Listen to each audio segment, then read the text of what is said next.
Brian Black here, and if you're watching this, it's probably because you're worried about running out of things to say when you're talking to a girl.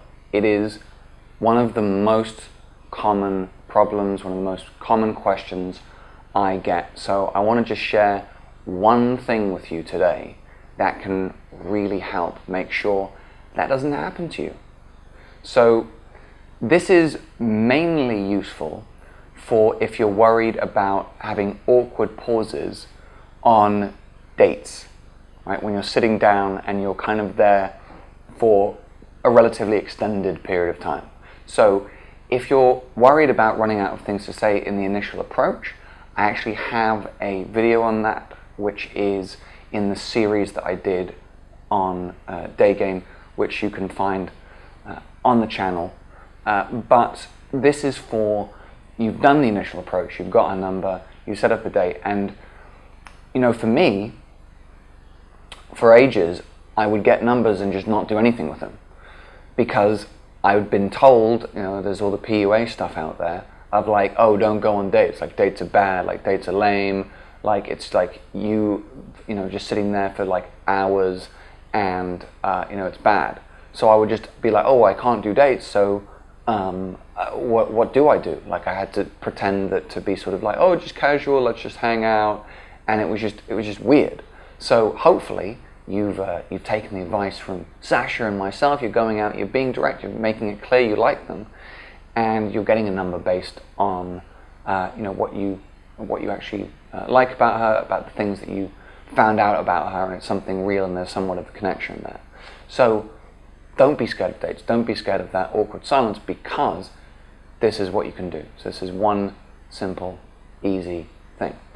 Most guys, a lot of conversations, when you're meeting someone for the first time, there's a bit of tension, there's a bit of awkwardness. And what the issue is that you have linear conversation. So the thread of conversation sort of runs, or for you guys with time, right, runs in a straight line linearly and then ends. And then there's this awkward pause, and then you have to think of a new thing, and then you start again with another thread, and then it ends, and then you have to think of a new thing, and then there's a new thread, and then it ends, and so on. And each one of those pauses in the middle is kind of awkward, because you're up there, both of you, often up there in your head, wondering, oh, what's something else we can talk about? Right, so for example, you're like, oh, so how are you? How have you been? And she's like, oh yeah, I've been fine. It's like, oh, what have you been up to over the past few years? Oh, nothing much. Oh, did you see this film? Yeah, no, I didn't see it. Oh yeah, it was good, yeah, I saw it, yeah, it was with that person. Yeah, they're quite good. Yeah, what else have you seen of theirs? Oh, that one. Yeah, that was good, wasn't it? So, what did you say you did again? Oh, I do this. Oh, yeah, that's interesting. Right, it's just linear, pause. What do I think about? Linear, pause. What do I think about? So we want to avoid that, because if you think about it, that's not the way that your conversations probably go with like good friends of yours. If you think about how people that you already know have conversations, they're not linear like that. And what we want to do, especially when we're just meeting this girl, like the first few dates, we want to create that feeling like we never run out of things to say to each other. So how do we do that? Well, those conversations that you have with people that you're close to and you know well and you could talk about anything with are not linear. What they are is they're multi-threaded. So this is the major thing. Multi-threading, so useful, so important. And what that means is you never finish a thread. You never go all the way to the end. You never milk a topic, because you go off on a tangent out of something that was said, and that creates its own separate thread, which you then can go all the way to the end of, or even thread out of. And then any time that a thread ends, it's not an awkward pause, because you're just going back to where that came from. Like, what were we talking about where we ended up on that? Oh, it's because of this, and then you go back to it. So what you have is you have a linear thread that's going, and there's an end point of it, but you never get there because you go off onto a separate thread and keep going on there, and maybe that leads to something and you go off onto that, So that if that ends, you go, oh, right, where were we? Oh, yes, this. And you can finish that. And then you go, oh, but yeah, why did we end up? Oh, because, yeah, we were talking about this. And then you've got, you're back to where you were. And you can thread off that again or finish that. And then it creates a completely different, non-linear dynamic. So how do you actually put that into practice? Because that's kind of an abstract concept, probably right now. So what I mean is this. Let's say that she asks you something, and you, instead of answering just the question with like the answer, you answer by telling a story. So you tell a story about, so she asks you, what do you do? And you don't just say, oh, I'm an accountant, or whatever, which is fine if you want. But instead of that, you tell the story about what decisions and what events led up to you being an accountant, so that she can understand like where you're coming from and what your decision process is like and the kinds of things that you value, so that if being that thing is kind of like, she can't really relate to it, she can at least relate to the story behind how you came to be that. Okay, so what do you do? Not, oh, I'm an accountant.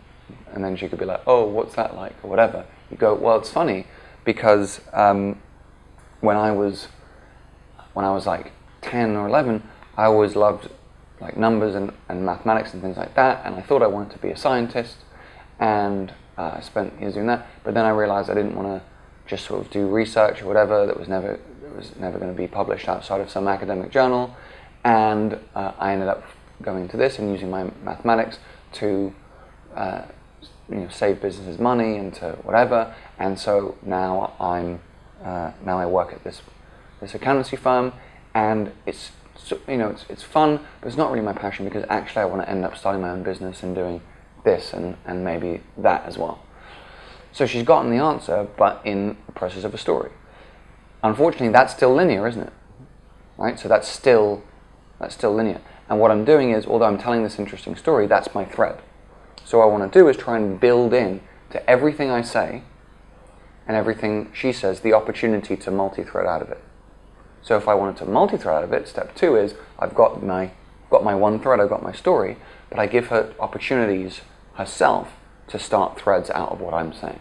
So instead of going, yeah, I'm this and I did that and blah, blah, blah, I go, well, I started off and I was this age, and when you're that age and you're like, kind of like you have these silly ideas of what you want to be and stuff like that, and she might go, oh yeah, when I was 10, I thought I wanted to be like a fairy princess or whatever. And you're like, yeah, exactly, right?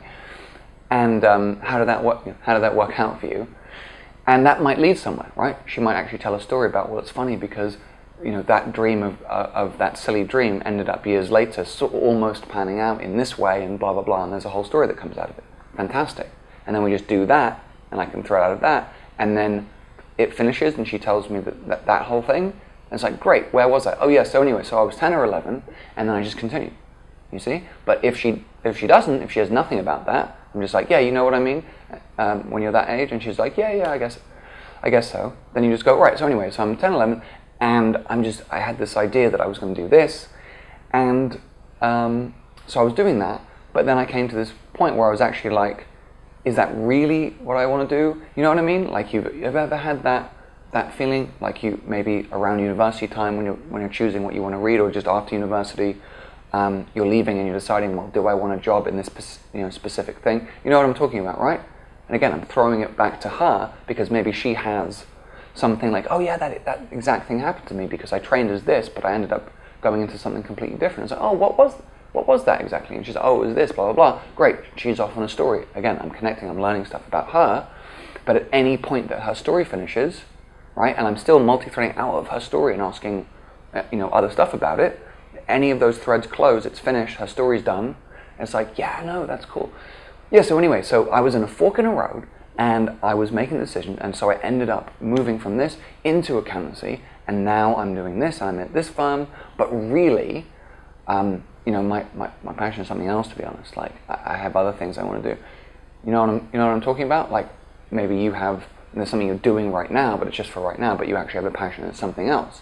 And again, I'm throwing it back to her, always giving her the opportunity to multi-thread out of my thing, so that when I'm never having linear conversations.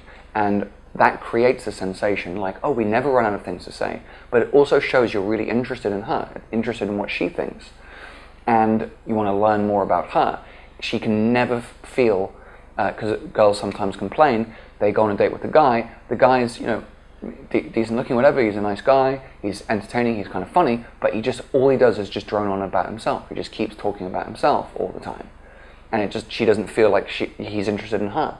And this is a great way, even if you have lots of entertaining, lots of funny stories, if you just remember to allow her the opportunity to multi-thread out of them, then it always feels like a two-way street and like you're really getting to know each other, instead of just you going and entertaining her and her feeling like you don't really care what she thinks.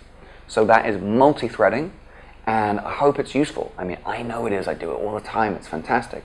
But let me know, you know, if you've tried it, if you're struggling with something, if you've got a better way of doing it, comment below, let me know.